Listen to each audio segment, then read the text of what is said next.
বলেছেন আনাস, ফাকানু ইস্তাতিফুন, তারা সকলেই সালাত শুরু করত। হ্যাঁ, আপনার ইস্তিফতার দোয়ার পরে আল্লাহ বাইদ বাইনি অথবা সুবহানাকা, যেটা বললাম এখন এটি, অথবা অন্য কোনো দোয়া পড়ার পরে তসবিহ পড়তে থাকে না, কেউ পড়তে থাকতে হবে। এই নয় সিজদা এমনি পড়ে আছে নীরবে, রুকুতে এমনি ঝুঁকে আছে, কিছুই পড়ছি না। এসব ভুল নামাজের অধিকাংশ মানুষ এসব ভুলগুলো করে থাকেন আপনাদের মধ্যে। ফরজ দুই রকমের। ফরজ হচ্ছে কিছু, যে ফরজগুলি হচ্ছে রকন, ইবাদতের রকন। আসসালামু আলাইকুম রহমতুল্লাহ বারাকাতুহু। সাপ্তাহিক বিষয় ভিত্তিক আলোচনা আমাদের ধারাবাহিক চলে আসছে বেশ কয়েক সপ্তাহ থেকে। ঈদ উল আজহার পূর্বে কয়েক সপ্তাহ আগে থেকে আল্লাহ রাব্বুল আলামিনের তাসবিহ, তাহমিদ, প্রশংসা এবং তাকবীর নিয়ে এগুলির ফজিলত বর্ণনা করেছি। প্রত্যেকটির তাসবির ফজিলত, ফাজাইল তাসবিহ, তাহমিদ আলহামদুলিল্লাহ পাঠের ফজিলত এবং আল্লাহু আকবার পাঠের ফজিলত, এসব গুরুত্বপূর্ণ জিকিরের ফাজাইল বর্ণনা করা হয়েছে। তারপরে এগুলির ক্ষেত্র বর্ণনা করা হয়েছে। অধিকাংশ ক্ষেত্রগুলি যতটা আমাদের এলমে জ্ঞানে আছে আমরা আপনাদের সামনে পেশ করার চেষ্টা করেছি, আর মানুষের জানার শেষ নেই। এছাড়াও অনেক ক্ষেত্র রয়েছে হয়তো, যেই ক্ষেত্রগুলিতে আমরা আল্লাহ রাব্বুল আলামিনের এই বিশেষ জিকির, এছাড়া নফল জিকির রাস্তা তো খুলে আছে, এবং নফল জিকির আজকারের কোনো সময় নেই, স্থান নেই, কাল নেই। যে কোনো সময়, যে কোনো স্থানে, সর্ব অবস্থায় আপনি আল্লাহর জিকির আজকার করবেন। সেটা যে কোনো সুন্নতি পূর্ণাঙ্গ বাক্যের জিকির হইতে পারে। পূর্ণাঙ্গ বাক্য, অসম্পূর্ণ কোনো জিকির ইসলামে নেই। বেদাতীদের জিকিরের একটি লক্ষণ হচ্ছে অসম্পূর্ণ জিকির, শব্দের জিকির, আল্লাহু আল্লাহ, ইল্লাল্লাহ ইল্লাল্লাহ, জি, হু হু, জি, অথবা সম্মিলিত জিকির। এসব জিকির ইসলামে নেই। এসব জিকির করে জাহান্নামে যেতে হবে। বেদা কুল্ল বেদাতিন দালালাহ, ওই জন্য সুন্নতে খুতবা একটু আগে পাঠ করলাম। প্রত্যেক নতুন তরিকা হচ্ছে গোমরাহি, রাস্তা হারিয়ে ফেলা, জান্নাতের রাস্তা হারিয়ে দিলেন আপনি। জিকির আজকার করেও জান্নাতের রাস্তা হারিয়ে দিলেন আপনি। রাস্তা হচ্ছে রাসূলুল্লাহ সাল্লাল্লাহু আলাইহি ওয়াসাল্লাম ছেড়ে যাওয়া রাস্তা, ওই রাস্তা হারিয়ে দিলে গেল। অকুল্লু দালালাতিন ফিন্নার, যখন রাস্তা হারিয়েই গেল, ভ্রষ্টতা চলে আসলো, তখন ফিন্নার, জাহান্নামে যেতে হবে। সোজা কথা, স্থায়ী হোক আর অস্থায়ী হোক। জাহান্নামের শাস্তির কথা আল্লাহ বলেছেন। এক আল্লাহর ইবাদত করতে হবে, গুরুত্বপূর্ণ ইবাদত হচ্ছে জিকির। এক রাসূলুল্লাহ তরিকায় জিকির করতে হবে, কারণ তাকেই পাঠানো হয়েছে মানব জাতির জন্য অনুসরণীয় করে, বিনা কোনো শর্তে, বিনা কোনো আপত্তিতে, একমাত্র চোখ বন্ধ করে যার আনুগত্য করা ফরজ, যার অনুসরণ করা ফরজ, সত্যাবে উনি নবী করিম সাল্লাল্লাহু আলাইহি ওয়াসাল্লাম। তো সুন্নতে জিকির আজকার যে কোনো সময় করবেন। সহিহ মুসলিমের হাদিসে যেমন রয়েছে, কানা রাসূলুল্লাহ সাল্লাল্লাহু আলাইহি ওয়াসাল্লাম ইয়াযকুরুল্লাহ আলা কুল্লি আহইয়ানিহ, রাসূলুল্লাহ সাল্লাল্লাহু আলাইহি ওয়াসাল্লাম আল্লাহর জিকির করতেন আলা কুল্লি আহইয়ানিহি। হিনুনের বহু বচন হচ্ছে আহিয়ান। হিন কথাটি আজকালকার মাতৃভাষাতে আরবরা আপনাদের সাথে কথা বলে তখন বলে আল হিন, মানে এখনই, তাই না? তো হিনের বহু বচন যে হয়ে গেল, তাহলে হিন মানে সময়, এই সময়, এখন। আর আহিয়ান মানে যে কোনো সময়। তো যে কোনো সময়, সর্ব অবস্থায় রাসূলুল্লাহ সাল্লাল্লাহু আলাইহি ওয়াসাল্লাম জিকির আজকার করতেন।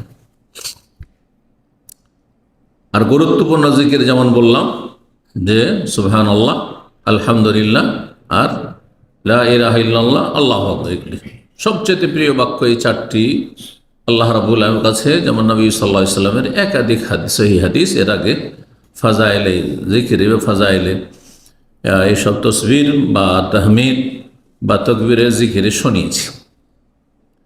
এখন আজকের যে বিষয়বস্তু, সেটি হচ্ছে আল্লাহর প্রশংসা, আলহামদুলিল্লাহ বা তাহমিদের ক্ষেত্রগুলি। আলহামদুলিল্লাহ পড়ার অনেক ক্ষেত্র রয়েছে। কখনো ফরজ ওয়াজিব, আর কখনো হচ্ছে সুন্নাত, আর কখনো হচ্ছে মুস্তাহাব, নফল। জি, এই ক্ষেত্রগুলি আমরা জানব। আমরা যতটা হাদিস কালেকশন করে জানতে পেরেছি যে এই কাছাকাছি 20টার মতো জায়গা আমাদের কাছে আছে, তার মধ্যে মোটামুটি অর্ধেকটি 10টি আজকে আপনাদের সামনে পেশ করব। আল্লাহ রাব্বুল আলামিন যেন এগুলি আমাদের জীবনের প্রতিটি ক্ষেত্রে আমল করার তৌফিক দান করেন। না জানলে আমল করা হয় না, আর শুধু জেনে রেখে দিলে হয় না। কি বুঝলেন? বুঝলেন না? এখন না জানলে তো আমল করবেন না, তো আগে জানতে হবে। তো আজকে জেনে নেবেন, এর মধ্য থেকে যেগুলো জানা আছে অলরেডি আলহামদুলিল্লাহ, যদি আমলে না থাকে তো আমল করবেন। আর যেগুলি অজানা ছিল আজকে নতুনভাবে জানবেন ওই ক্ষেত্রগুলি, যে এই জায়গাগুলিতে আলহামদুলিল্লাহ পাঠ বা আল্লাহর প্রশংসা, হামদোসানা করা হয় ফরজ, না হয় সুন্নাত, না হইলে নফল মুস্তাহাব। আল্লাহ যেন আমাদের জীবনের প্রতিটি ক্ষেত্রে ভালো আমলের তৌফিক দান করেন। তাহলে প্রথম শুরু করি এই 10টির মধ্যে আজকে সংক্ষিপ্ত আলোচনায়, যেটি ফরজ আর গুরুত্বপূর্ণ ফরজ। ফরজ দুই রকমের। ফরজ হচ্ছে কিছু, যে ফরজগুলি হচ্ছে রোকন, ইবাদতের রোকন, ইবাদতের রোকন, অর্থাৎ সেই ফরজ যদি ত্যাগ করে দেন ইচ্ছাকৃত অথবা অনিচ্ছাকৃত ভুলে গিয়ে, উভয় অবস্থায় সে ইবাদতই কবুল হবে না। একে রুকন বলা। প্রত্যেক ইবাদতের রুকন রয়েছে, ফরজ রয়েছে। যেমন সালাতের রুকন রয়েছে 14টি। একটা যদি রুকন মানে হচ্ছে পিলার, স্তম্ভ, তাহলে সালাতের নামাজের 14টি স্তম্ভ রয়েছে, খুঁটি। খুঁটি না থাকলে যেমন ঘর বাড়ি ধসে পড়ে, তেমনি আপনার সালাত নামাজ ধসে পড়বে, নষ্ট হয়ে যাবে যদি সেই খুঁটি না থাকে। তার একটি হচ্ছে সূরা ফাতিহাতে আলহামদু পাঠ করা। কি পাঠ করা? আলহামদুলিল্লাহ পাঠ করা। আলহামদুলিল্লাহ পাঠের বিভিন্ন বাক্য কোরআন হাদিসে রয়েছে, তার মধ্যে সবচেয়ে গুরুত্বপূর্ণ, ফজিলতপূর্ণ, মহত্বপূর্ণ হচ্ছে সূরাতুল ফাতিহার মাধ্যমে আল্লাহর হামদ করা, প্রশংসা করা। কারণ স্বয়ং আল্লাহ রাব্বুল আলামিন মহাগ্রন্থ আল কোরআন শুরুই করেছেন এই সূরা দিয়ে, এবং এই বাক্য প্রথম আয়াত হচ্ছে এই বাক্য, আলহামদুলিল্লাহ রাব্বিল আলামিন। জি। আর এটি সালাতের নামাজের রোকন, ফরজ। ভুলে গেলেও হবে না নামাজ, আর ইচ্ছা করে ছাড়লেও হবে না। ভালো করে দেখেন, এর নাম হচ্ছে রোকন। আচ্ছা, এই রোকন পুরো নামাজের না প্রতিটি রাকাতের? যদি আপনাকে জিজ্ঞাসা করে, টোটাল নামাজ ধরেন আপনার 4 রাকাত, এশা পড়ে এলেন ফরজ, বা সুন্নত পড়ছেন 2 রাকাত করে, সুন্নত পড়ছেন, সালাম ফিরছেন, তো এই পুরো এই নামাজটাই সুন্নত যে 2 রাকাত পড়লেন এটির রোকন, 4 রাকাত যে ফরজ পড়ে এলেন এর রোকন, নাকি প্রতিটি রাকাতের রোকন? প্রতিটি রাকাতের রোকন ফরজ। অর্থাৎ কোন এক রাকাতে যদি সূরা ফাতিহা না পড়েন তো ওই রাকাতটি হইল না আপনার। বুঝতে পেরেছেন? এত গুরুত্বপূর্ণ। তাহলে আলহামদুলিল্লাহ পাঠ, আল্লাহর প্রশংসা করা, কখনো কখনো এত গুরুত্বপূর্ণ ফরজ যে সবচাইতে গুরুত্বপূর্ণ ইবাদত মুসলিম জীবনে। লা ইলাহা ইল্লাল্লাহর পরে হচ্ছে 5 ওয়াক্ত সালাত, নামাজ। নামাজ ছাড়া ইসলামের কল্পনা করা যায় না। দুনিয়ার সমস্ত আমল আছে, নামাজ নেই, আপনার কিচ্ছু নেই, জান্নাত নেই। সহজ ভাষায় বুঝতে হবে। এটা যে বুঝেনি তার ইমানের নবায়ের করা উচিত, তার ইসলাম সম্পর্কে জ্ঞান অর্জন করা উচিত, তার কোরআন হাদিস পড়া উচিত অথবা শোনা উচিত। যেমন আপনি স্কুল, কলেজ, ইউনিভার্সিটিতে পড়াশোনা করে এসেছেন, আপনার যে সাবজেক্টটি, মূল সাবজেক্ট, সেটা যদি ফেল, বাকি সবগুলিতে পাশ করে লাভ নেই। বাংলায় আপনি কি অনার্স করছেন অথবা আপনি মাস্টার্স করছেন, আর বাংলাতেই ফেল, ইংলিশে পাস, পলিটিক্যাল সায়েন্সে পাস, আপনি ভূগোলে পাস, আপনি এতে পাস, ওতে পাস, কোন কাজে আসবে? কোনো কাজ হবে। ঠিক ওই রকম মুসলিম জীবনটি, ইসলামী জীবনটি আগে নামাজে পাস করতে হবে। এই জন্য হাসর মাঠে প্রথম কি হিসাব হয়? কি সম্পর্কে? সালাত, নামাজের হিসাব হবে, আগে অন্য কোনো হিসাব হবে না। বাপ মায়ের সেবা করেছো কিনা, স্ত্রীর হক দিয়েছো কিনা, স্বামীর হক দিয়েছো কিনা, পর্দা করেছো কিনা, রোজা রেখেছো কিনা, এইসব আগে হিসাব হবে না, পরে হবে, হবে হিসাব কিন্তু পরে হবে। সালাত, এই বিষয়টি যে বুঝে নিল সে কখনো না কখনো জান্নাত যাবে। চোরও যদি 5 ওয়াক্ত নামাজি হয় কোন এক সময় জান্নাত যাবে। হারামখোরও যদি হারাম খায়, সুদ খায়, ঘুষ খায়, বেঈমানি করে, জাহান্নামে জ্বলবে এসব পাপের কারণে, কিন্তু কোন এক সময় জান্নাতে যাবে যদি তার সালাত ঠিক থাকে, তাওহীদের পরে। আগে তাওহীদ ঠিক থাকতে হবে। ধরেন নামাজও ঠিক আছে, 5 ওয়াক্ত নামাজ ঠিক আছে, সুন্নত নফল সব ঠিক আছে, কিন্তু মাজারে সেজদা করেছে, তাহলে আর নামাজ কাজ দিবেন, তখন আর নামাজ কোনো কাজ করবে না। তাহলে আগে হচ্ছে লা ইলাহা ইল্লাল্লাহ, তাওহীদ প্রতিষ্ঠা করা, আল্লাহ একত্ব প্রতিষ্ঠা করা 1 নম্বরে। 2 নম্বরে হচ্ছে স্থান হচ্ছে মুসলিম জীবনে সালাত। জি, তো প্রতিটি রাকাত শুদ্ধ হওয়া নির্ভরশীল কিসের ওপর? আল্লাহর হামদের উপর, প্রশংসার উপর। আলহামদুলিল্লাহ পাঠ করবেন তাহলে ওই রাকাতটি হবে, পাঠ করবেন না, ভুলে গেছেন, তাহলে রাকাতটি কমিয়ে দেন, এই রাকাতটি হয়নি। যেমন প্রতি রাকাতে 2টা সেজদা আছে, একটা সেজদা করেছেন, পরে মনে হলো যে আরে একটা সেজদা ভুলে গেছিলাম, ওই রাকাতটা কমিয়ে দেন, হয়নি আপনার, আবার পড়ে। রুকু করেননি আপনি, এদিকে রুকুর সময় গাফেল ছিলেন, দাঁড়িয়ে আছেন, অনেক পাগলগুলো এরকম নামাজ পড়ে, অথবা ঝিমাচ্ছে, আর ওদিকে ইমামে রুকু করে সেজদায় চলে গেছে, তাহলে আপনার রুকু হয়নি, সুতরাং এই রাকাতকে আপনি কমিয়ে দেন, মাইনাস হয়নি আপনার, আবার 1 রাকাত আপনি কাজা করেন। ঠিক ওই রকমই সূরা ফাতিহা না পড়লে। জি, দলিল অনেক দলিল রয়েছে হাদিস, একটি শুধু হাদিস, প্রসিদ্ধ হাদিস, উবাদা ইবনে সামাত রাদিয়াল্লাহু, প্রখ্যাত সাহাবী, আনসারী সাহাবী, বর্ণনা করেছেন রাসূলুল্লাহ সাল্লাল্লাহু আলাইহি ওয়াসাল্লাম বলেছেন, লা সালাতা লিমান লাম ইয়াকরা বিফাতিহাতিল কিতাব।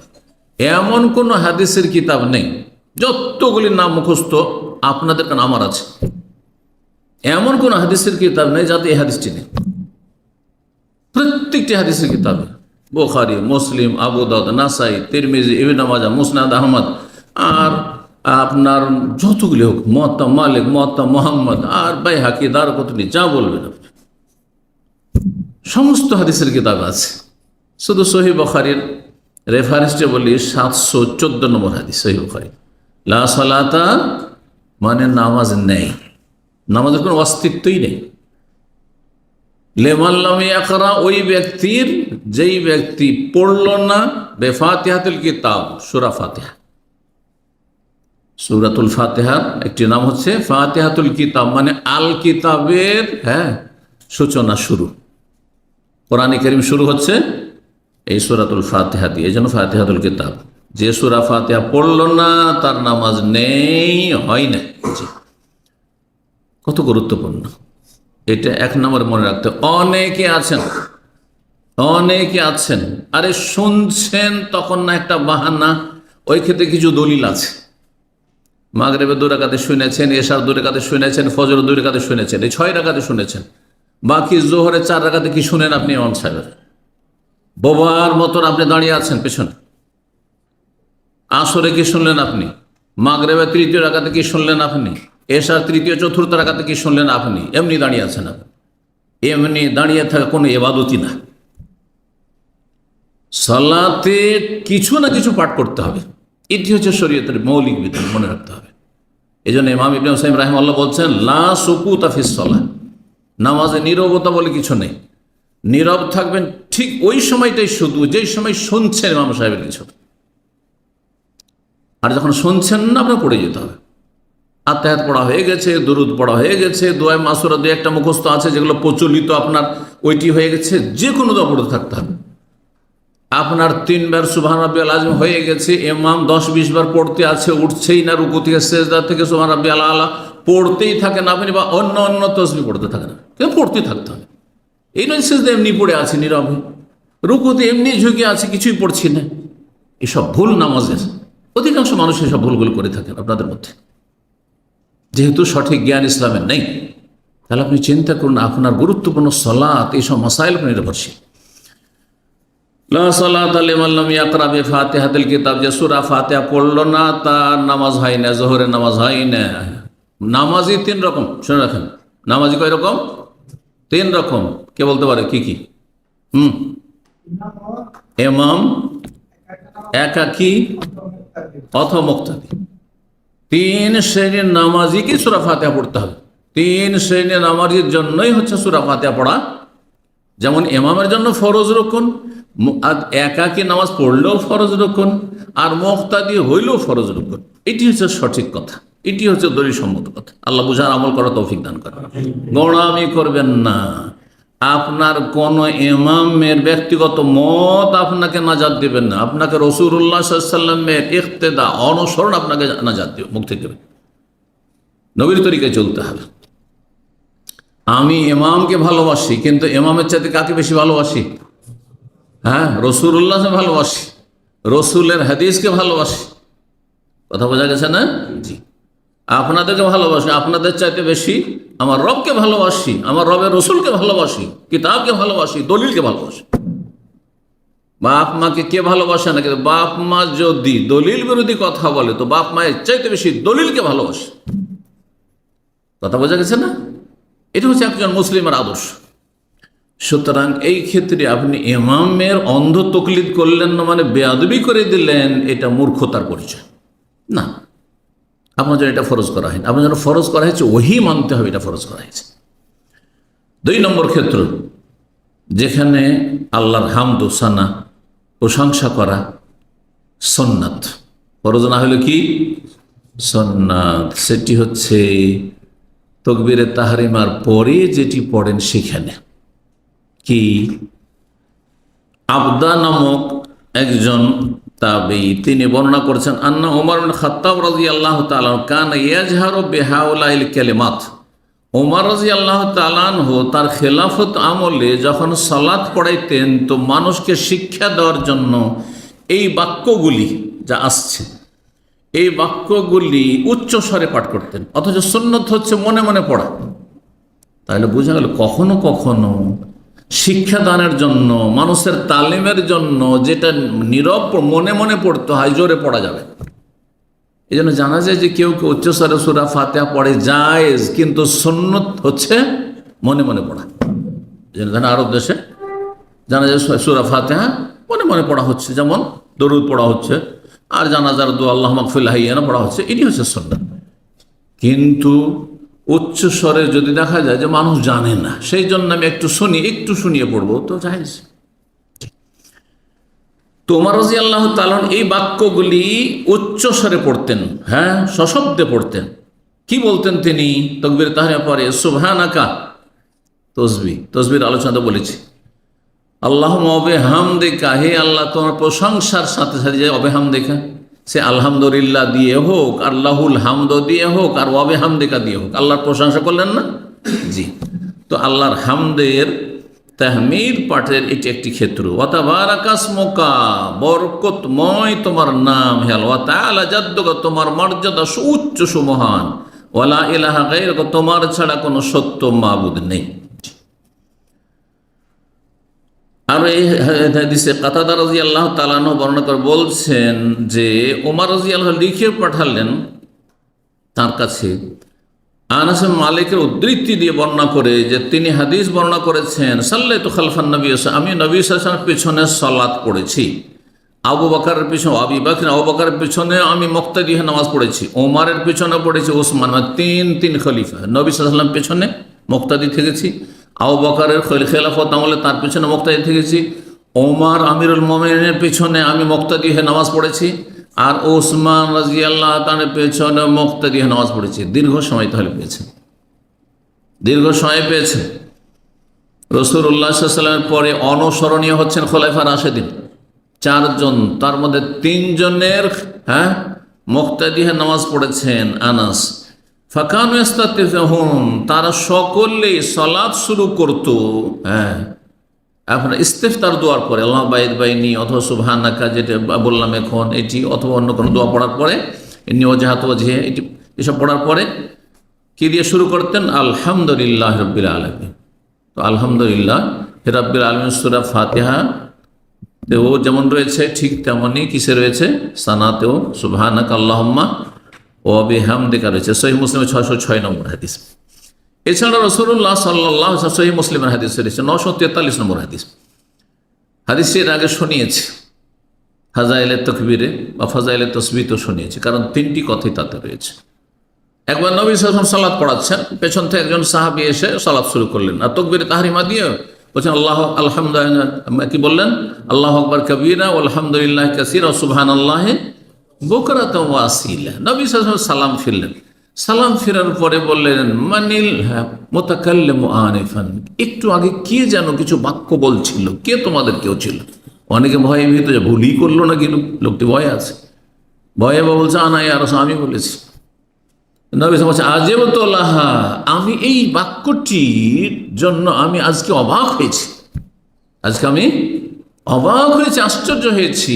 ফতিহাত লাহা আবওয়াবুস সামা, আসমানের সমস্ত দরজাগুলি খুলে দেওয়া হয়েছে নেকি নিয়ে যাওয়ার জন্য। সুবহানাল্লাহ, এই নেকি যাতে ফেরেশতারা দ্রুত নিয়ে যায়, আগে থেকে আসমানের দরজাগুলি খুলে দেওয়া হয়েছে। তাতে কি রয়েছে? হ্যাঁ, আল্লাহু আকবার কবীরা তাকবীর, আলহামদুলিল্লাহ কাসীরা, আলহামদুলিল্লাহ কাসীরা, হামদ পাঠ। এইটিও সানার সুবহানাকার বিকল্প, হয় সুবহানাকা ওয়া বিহামদিকা এটা পড়েন, না হয় আল্লাহু আকবার কবীরা এটি পড়েন, না হয় আল্লাহু বাইদ বাইনি ওয়া বাইনা খাতায়া পড়েন, না হয় ইন্নী ওয়াজহাতু ওয়াজহিয়া পড়েন। কিন্তু বেদাতির লক্ষণ হচ্ছে তাকবীরে তাহরিমার আগে যায় নামাজের দোয়া পড়া, এটি বেদাত। অনেকে পড়েন না জানার কারণে, না জানার কারণে যতদিন পড়েছেন আল্লাহ মাফ করেছেন, কিন্তু জানিয়ে দিলাম আজকে জেনে গেলেন, বলছেন না না না, এর কথা শুনবো না, আমরা ওই প্রচলিত নামাজ পড়বো, প্রকৃত নামাজ পড়বো না, তাহলে ফেসে যাবেন। কিন্তু বুঝলেন তো, আপনাকে প্রকৃত দিন মানতে হবে, প্রকৃত ইসলাম মানতে হবে, প্রচলিত ইসলাম পরম্পরা ইসলাম মানলে হবে না। বাপদাদা 14 গোষ্ঠী এরম করে পড়ে আসছে, যায় নামাজের দোয়া আগে পড়ো, আর তারপরে কি পড়ো, হ্যাঁ ইক্তাদাত বিহাজাল ইমাম পড়ো, আর তারপরে নাওয়াইতো পড়ো, এগুলো সব পড়ো, কোর্স পুরা করো, তারপরে তাকবীরে তাহরিমা দাও। বিদআত করে আসছেন আপনি, গুমরাহির কাজ করে আসছেন আপনি, নবীর পথে না, আপনি ভুল পথে আছেন। আপনি আপনার রাস্তাটা ঠিক করে নেন, আল্লাহ বোঝার তৌফিক দান করেন, সংশোধনের তৌফিক দান করেন, গোঁড়ামি মুক্ত হওয়ার তৌফিক দান করেন। 3 নম্বর ক্ষেত্র, রুকুতে